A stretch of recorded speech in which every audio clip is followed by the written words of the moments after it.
It's your own the legend. Always G-O-D as Goldie. And I might not be the king of the water, but I am a god in this game. Hello and welcome to Survive Everything. I'm your host Liam, and what a weird time to have another tribe swap an episode before the merge.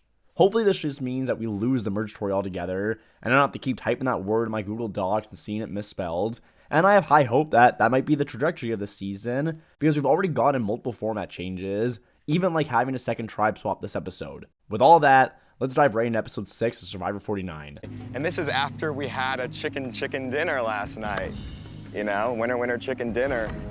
And so, I mean, never in my wildest dreams. Other than us learning that Joanna's on borrow time after the Jason boot, there's nothing notable about what happens at either camp before the tribe swap. Right before the tribe swap, though, at the challenge, when the two tribes are together, Alex talks about how he had to kill the chicken so his tribe could eat, and even says the words, winner chicken dinner about it. This clearly annoys Savannah, and though Alex had a lot of content throughout the show so far, and maybe is the person with the most confessionals, Alex feels like he only gets the content when it is needed for the story, or really about other people. Here it feels like the show wants to highlight Savannah and her angry personality, and her target of this anger is Alex right now, and that's why it was left in, not for any reason of Alex's own doing. During this tribe swap, we see that this one at least switches up the game, and it also puts them back into 3 tribes instead of 2. On New Kelly, it's Sage, Shannon, Juwan, and Steven, with Steven in the clear minority. Then on New Hina, it's still Rizzo, Savannah, and Sophie, with MC joining them, putting another original Hina member in the clear minority as well. And then on New Uli, it's Christina, Purple Sophie, Alex, and Nate, which this tribe being almost the same composition as the New Hina, but in reverse, putting an original Uli member in the minority instead. What's interesting and a clear theme of all 3 of these tribes going on right now is how a single player is so clearly on the outs due to formal tribal bonds on each of these tribes, making it seem like it's an easy vote for whichever tribe goes to tribal council by just looking at the surface of it all. Something else about this tribe swap apparently gives Christina a panic attack of some sorts and she collapses to the ground, needing to be comforted over another tribe swap where she's in the majority again. I think this is a wild overreaction for Christina, and I think it would lower my opinion of her on the island like it does for me here. It could be a bit more sympathetic if she was a single person on the outs, but that's Nate, and he's the one comforting Christina here, not the other way around. Just take your time, take your time. Hey, there's no rush, there's no rush. You're good. Deep breaths, Christina. Hey, Dr. Barry, can you just pop in? Christina, this is not you asking, this is just me. Wanted to make sure. The tribe swap has a reward challenge follow it, which I think the show should do more often like they did before.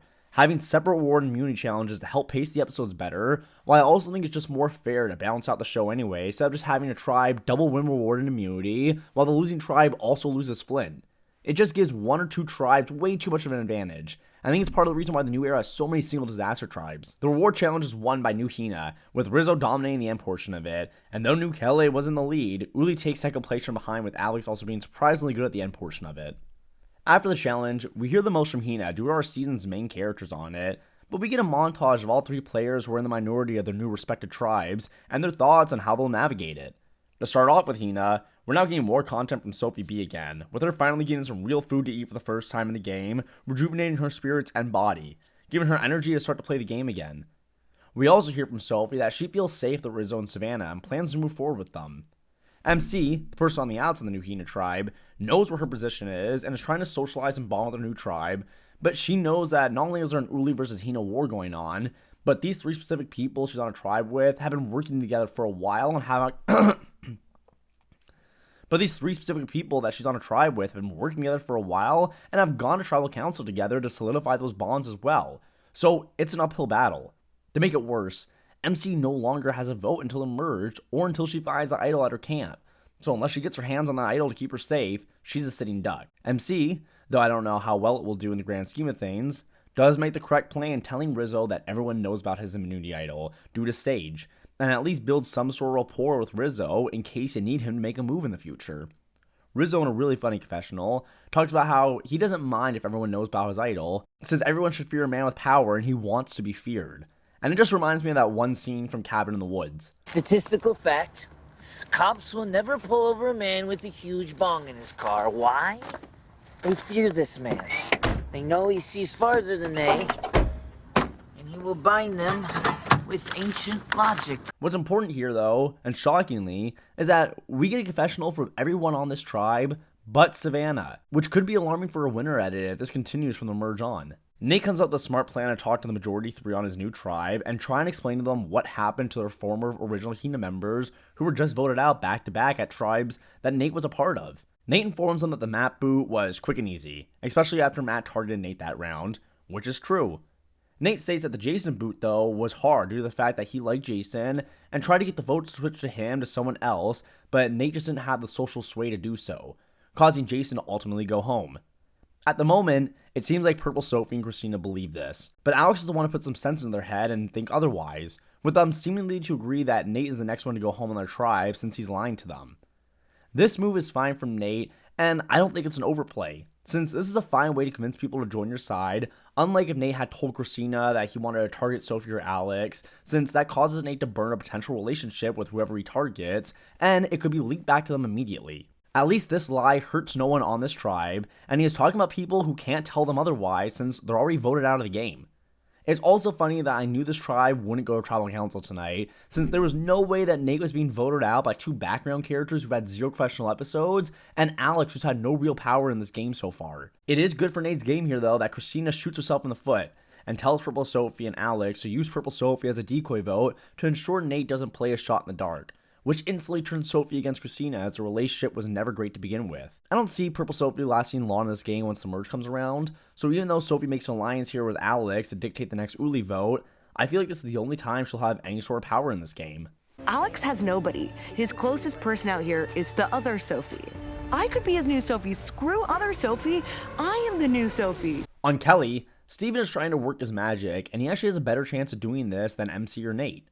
Steven has already been on a tribe with Shannon and Sage, and he has built trust with both of them, with Juwan being the only person that Steven doesn't know, and they're immediately hitting it off. And that nerd bromance that Jason tried to have with Juwan that didn't work isn't the same here, as Steven and Juwan start to connect over how big of dorks they are. Steven has a good shot here of actually surviving this tribe if they go to tribal council if Sage truly is done with Shannon, and wants to flip on her like she's been wanting to this whole game. And it seems like Shannon is getting on Sage's last nerve. I'll give this to Steven too, since when Shannon says she remembers being born, something I read in her preseason bio, he doesn't press her on it or question it at all, he just acts like he is in awe. I don't think I could let that slip. Maybe that'd be a flaw in my game if I played Survivor, but I would definitely call her out for being crazy there. Sage this episode is also becoming one of the best characters in this season, treating the camera like she's Jim from The Office, and it's been fun watching someone so genuine express themselves like that. Back on Hina, we see another character moment that cements Rizzo as a character the show loves, but someone who isn't winning the show himself. It's fun watching Rizzo put on the fishing gear and struggle to walk in, but it wasn't necessary to see. But his edit is telling me that he gets 2nd or 3rd place due to the content that we're seeing that the show wants us to watch. Rizzo does make the smart call here and a smart strategic play of convincing Sophie B and Savannah to help him go look in the forest for a potential advantage so MC doesn't find it first to use it against them. This was the correct move from Rizzo as well, and it lets me know that he is more strategic than I originally thought, and though Rizzo and Savannah don't know that Sophie found it, it still ultimately means that MC can't get it now.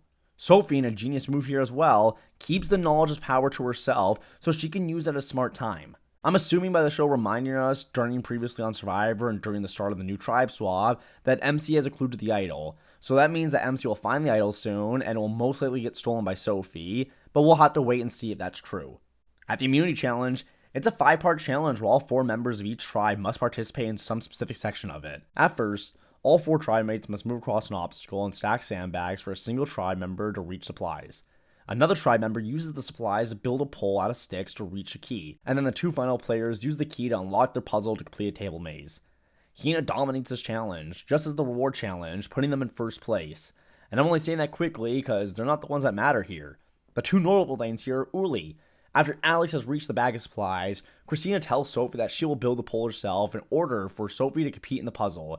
And if you were to tell me that Christina was throwing this challenge to get rid of Nate, I could have handled that. But Christina, the person who volunteered in this position, has made the flimsiest pole ever on Survivor, with it being more like rope than a straight piece of wood.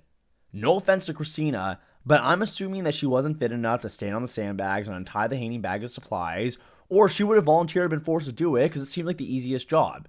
And then she's admitting here that she isn't confident enough in her puzzle solving abilities and volunteers for this position. So even the job that she's volunteering to do, she sucks at. And after having a panic attack once realizing that she's been tribe swapped into a majority again, I would easily think Christina was the weakest link and would need to be voted off. But luckily for Cena, even though Kelly was in the lead, they lose again, sending them to Tribal Council where it seems either Shannon or Steven should be the targets this episode. It's now Christina feeling the pressure. That stick is not going to hold. It's already falling apart. You got to go back. You got to choke. One Yeah.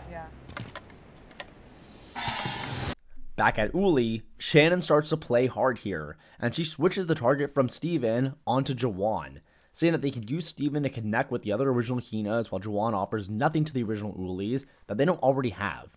The vote now has become Shannon or Jawan, since Sage is not wavering in her decision here, and though Jawan almost feels more comfortable with it just being Steven and playing it safe, Sage is not wavering in her decision here to target Sage, so the target's now Shannon or Jawan, and Sage goes up to Jawan to let him know that he is a potential target. Now the way that Jawan reacts here is the same way Jason played during the map boot round, which is sitting on his hands and doing nothing. Now I know ultimately that changes, but right here is frustrating. Jawan is told that Shannon is targeting him, and he still thinks the vote should be Steven because original Uli loves Shannon. It makes Jawan sound stupid that he is ready to give up his whole game to not rock the Uli boat. Even both him and Sage say it could mess up their standing with the original Uli if they vote out one of their own, but the same logic can be applied to Shannon, who has been targeting Jawan this whole round. And so what happens if she votes out one of her own? Is Uli not going to care about that? It's like, who cares about Nate, Rizzo, and Savannah and how they're going to think since everyone is turning on each other right now in some weird Uli civil war, and that's just how the game is going right now. You just explain it after. Jawan is overcomplicating this, and it makes him seem like a weaker player than he already is. At Tribal Council, it's a lot of nothing until a unanimous vote on Shannon, sending her out the game. At Tribal Council, it's a lot of fluff and nothing until it's a unanimous vote on Shannon, sending her out the game. And I'm saying it's iconic this soon because of how great it is, where Shannon is getting hugs from everyone as she leaves the door, and Sage refuses it and gives her a handshake instead, and basically says, "I've never liked you," in so many words. It is an absolutely hilarious moment, and I was laughing for a while when I first saw it on TV. I'm gonna give you a handshake because I want the hug to be genuine, and I don't think I can give that to you right now. But I look forward to hugging you in the future, okay? I love you too. I love you. Take care. I'll see you soon, okay? My winner rankings are the same, with Nate in third, Sophie B in second, and Savannah in first. Though I will say that Savannah got the Sophie B treatment this week, with not a lot of confessionals or content, and she was the only one of the four Hinas to not get a confessional at all after the tribe swap, which was immediately alarming to me when I first watched it. Just like with Sophie B last week though, if it continues to happen, I could see myself dropping Savannah lower, but even Sophie B bounced back with content right after her slow episode last week, so I'm assuming the same will happen to Savannah. Join me next time for the merge, where the game will become an individual one, and we'll truly start to see who the winner will be by how important they are in the next couple episodes. Everyone grab your torches, I'll see you in the next one.